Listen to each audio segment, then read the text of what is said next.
Hello friend, कैसे हैं आप लोग। मैं उम्मीद करता हूँ आप लोग बहुत अच्छे होंगे।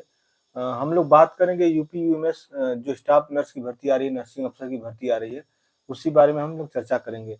देखें, इसका शॉर्ट नोटिफिकेशन आ गया है, जो कि 2 वीक पहले इसका शॉर्ट नोटिफिकेशन आ गया था, जिसका हमने एक वीडियो बना रखा है। दोबारा हम लोग इसी पे चर्चा करेंगे। जिनके केजीएमई में नंबर कम है और यूपीपीएससी में जिनके नंबर कम है वगैरह हैं, उसी के बारे में थोड़ा सा वो लोग इस पे ध्यान रखें और तैयारी अपना कंटिन्यू जारी रखें। ये भर्ती आ रही है, ये भी सेम वही केजीएमई की तरह भर्ती है, तो इस पे विशेष ध्यान रखें। ये भर्ती अभी फुल नोटिफिकेशन इसका आने वाला है, और जैसे फुल नोटिफिकेशन आता है ये इसका काम भी बहुत फास्ट होगा। जैसा कि आपने देखा केजीएमई का, वैसे इसका भी बहुत फास्ट होगा। तो आप अपना कंटिन्यू तैयारी करें। जब तक फुल नोटिफिकेशन नहीं आता है तब तक आप नर्सिंग की तैयारी कंटिन्यू करें, क्योंकि आपको यूपीपीएससी में भी नर्सिंग ही अब देना है और इसमें भी नर्सिंग की तैयारी करें, क्योंकि इसमें शायद 20 या 25 नंबर जो भी हो, इसका बाहर से आएगा ना, बाकी सब नर्सिंग से आता है। तो देखते हैं, इसमें एक बार रिव्यू करते हैं। जब तक इसका फुल नोटिफिकेशन नहीं आता है तब तक आप नर्सिंग की कंटिन्यू तैयारी करें। देखिए, इसमें टोटल पोस्ट है 535 है। 535 पोस्ट भी अच्छा माना जाता है। बढ़िया है 535 पोस्ट। अभी यदि आपका तैयारी है तो आप इसमें भी ले सकते हैं। जो इसका एप्लीकेशन मोड होगा वो ऑनलाइन होगा, जैसा कि आप लोग देख रहे हैं, हर एक भर्ती में ऐसे ही है, ऑनलाइन ही आवेदन करते हैं। और ये जो भर्ती है अफसर रैंक की होती है, क्योंकि जब से कुछ टाइम से ऐसा हुआ कि जो स्टाफ नर्स का नाम हटा के इनको अफसर रैंक में डाल दिया गया है। जिसका ग्रेड पे 46 होता है, ग्रेड बी में चला जाता है, उसका वो अफसर रैंक में आ जाता है, इसलिए इसको अफसर रैंक में ही माना जाता है। और क्वालिफिकेशन इसका देखें, BSc, post BSc nursing plus GNM. GNM के लिए एक इम्पोर्टेंट होता है कि यदि आप जीएनएम किए हैं तो इसके लेवल में लाने के लिए आपको एक्सपीरियंस की जरूरत पड़ती है। ये आखिर इनसे क्यों नहीं मांगता है, जीएनएम से क्यों मांगता है एक्सपीरियंस? इसका मतलब ये है कि इस डिग्री के बराबर इसको लाने के लिए एक्सपीरियंस मांगता है 2 साल का, कहीं 1 साल मांगता है, किसी में 2 साल मांगता है, क्योंकि इसके समतुल्य बनाता है इसको। यदि आप जीएनएम है तो आपका 2 साल का आपके पास एक्सपीरियंस होना चाहिए, तभी मान्य होगा। एक्सपीरियंस कब से बनवाएं? जब आपका डॉक्यूमेंट आ जाता है, जब आप कंप्लीट कर लेते हैं कोर्स और आपका डॉक्यूमेंट आ जाता है, तब से शुरू करें एक्सपीरियंस।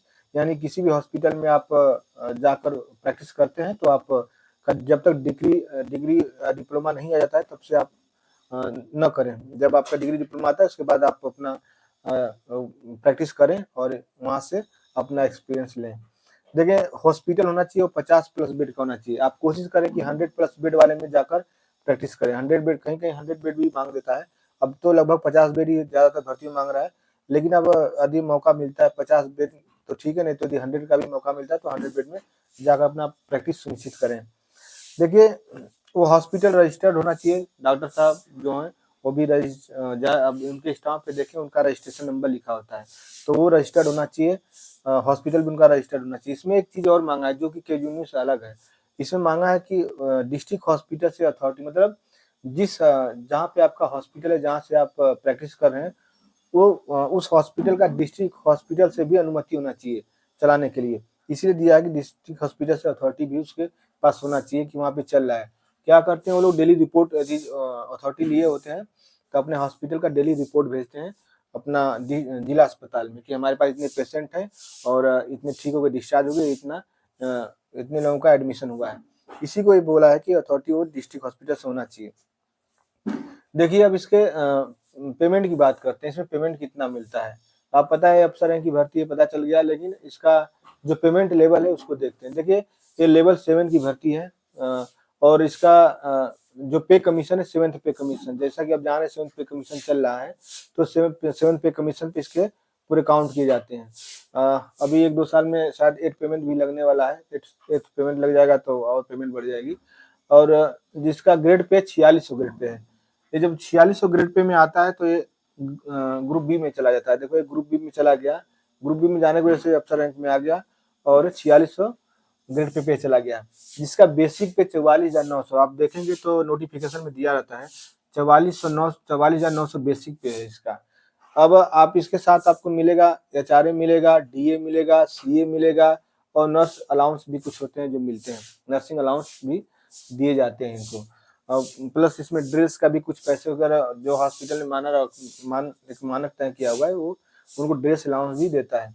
आप यदि इनको टोटल करेंगे तो आप 80,000 प्लस हो जाते हैं, मतलब 80 प्लस 85,000 के आसपास आपकी फर्स्ट सैलरी बनती है। इसके बाद आपका साल जब जब डीए लगेगा, वो हर साल आपका डीए लगता जाएगा। जैसे 6 महीना पे डीए बढ़ता है, तो 6 महीना पे आपका डीए लगता जाएगा। उसमें आपका उसके बाद आपका इंक्रीमेंट होता है, इंक्रीमेंट भी लगता जाएगा और डीए लगता जाएगा। तो काफ़ी अच्छा सैलरी है इसमें देखें तो आप आपका क्वालिफ़िकेशन और आपका तैयारी के साथ-साथ जो पेमेंट वगैरह है, वो लेवल कर देता है कि आप जितना मेहनत किए हैं, उतना आपको पेमेंट भी दिया जाता है। कुछ लोग इसको समझते नहीं है कि मतलब इसमें इतनी सैलरी मिलती है। इसमें सैलरी मिलने का रीज़न भी है कि आपकी ड्यूटी जो है, ड्यूटी है। क्योंकि एक रिस्क की ड्यूटी भी है और आप कंटिन्यू ड्यूटी देते हैं, इसमें आपकी लीव भी बहुत कम रखी हुई है, इसलिए आपको इसके लेवल में सैलरी भी दिया जाता है। देखें तो क्वालिफ़िकेशन भी इसका देख लें आप, इंटर करने के बाद आप 3 साल का जीएनएम करते हैं, 4 साल का ये करते हैं, बाकी इसके बाद 2 साल जीएनएम के बाद इसको करते हैं आप। तो काफ़ी इसमें टाइम लगता है, काफ़ी मेहनत लगता है और बहुत कुछ समझना पड़ता है, क्योंकि वो किसी की ज़िंदगी से ज़िंदगी के साथ की बात है, क्योंकि किसी भी पेशेंट को मतलब बीमार होके आना, उसको ठीक करना इतना आसान नहीं होता है। इसलिए गवर्नमेंट ने इसको इस लेवल तक पहुँचाया है, इसके पेमेंट के बराबर कर दिया है इसको।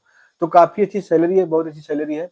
अब बात करेंगे इसका कब तक आ सकता है फुल नोटिफ़िकेशन। देखिए 2 वीक हो गया, हम भी इसी का वेट कर रहे हैं कि जब इसका फुल नोटिफ़िकेशन आए, तो एक अच्छा वीडियो बनाया जाए, उसमें पूरी जानकारी दी जाएगी कि कैसे कौन-कौन लोग फॉर्म भरेंगे, क्या करेंगे और कब तक इसका एग्ज़ाम वगैरह होगा, कब तक दिया जाएगा।